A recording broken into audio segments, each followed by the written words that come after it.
So Cassandra and I will be working this together, because if you have questions as we go through what I'm going to talk about, then I would like you to be able to ask those questions as soon as they arise, because that when the question is fresh, that's when it is best addressed. So when you have questions, if you have questions as we go through what I'm going to talk about today, feel absolutely free to ask them, and we will stop what we're doing and answer the questions. And hopefully you'll gain a lot from what I talk about this morning, or I guess it's this afternoon now. I'm really privileged to be here today. I have been talking about personal mission and people having a plan for their life and pursuing their passions. I've been talking about that for many years. I teach at university. That's where Cassandra met me. She was a student at Concordia, and that's where I was teaching. And I'm also a psychologist in private practice, so I work one-on-one with people extensively, and I also work within organizations and corporations. And in all of those settings, personal mission is something that I always talk about, because I really believe that it is the core of understanding how to structure your life so that you not only achieve maximum impact, but that you also achieve the maximum fulfillment that comes with when you pursue your passions. And many people, they don't know what their passion is, or they don't know what they're really good at, usually because they haven't taken the time to ask the questions. And that's one thing that we will be doing today, both in the presentation now and later on in the workshop. Mainly, that's what we're going to be looking at, answering questions, reflective questions about our own lives and about things that are meaningful and important to us.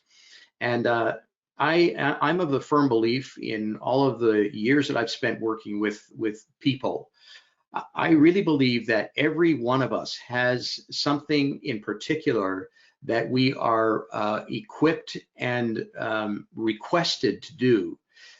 Some of us fulfill that personal mission, and some of us don't. And my mission, I guess, is to present this as often and as widely as I can, so that people can ask themselves those questions to find out what really makes them tick. Most of the time when I'm doing teaching, I'm doing it on Zoom, which is an interactive platform. This GoToWebinar is not so interactive. I know your microphones are muted, etc. But if there is, if you have questions, I really hope you'll ask, because that's where that kind of interaction is where we learn.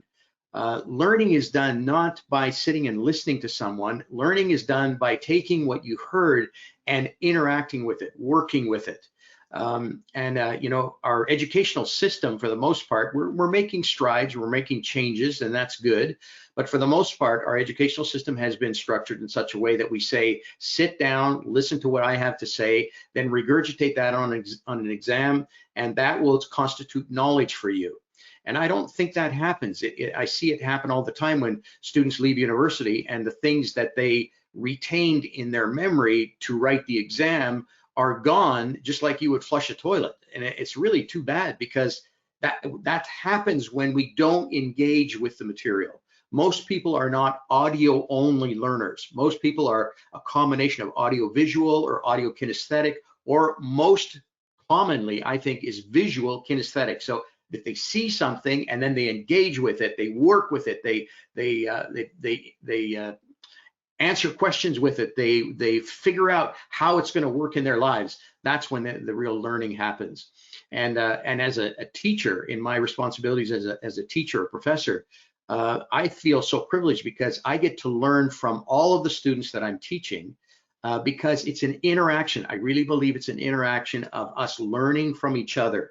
So where you would have an opportunity maybe to learn from one person speaking, or from the interaction of your classmates or your group mates, that's where the power of the learning comes, when we engage with one another. And so as a teacher, I have the privilege of gaining from all of my students, because they're feeding back to me. They're telling me if they're doing assignments, or they're doing some other things that I need information about. I have the opportunity to look at what they're doing, listen to what they're saying, and learn from them. So when I'm talking about personal mission, this has been a journey for me. I guess I discovered my personal mission when I was about the age of 45 or 46. I realized what my calling was. I realized what I was good at doing. I'm going to talk a bit about that in a few minutes. But I want to start with a sort of orienting you to what is a personal mission statement and what does that mean for me. So if I talk about, probably most of you have heard the term mission statement, maybe in the context of a company or a corporation or an organization.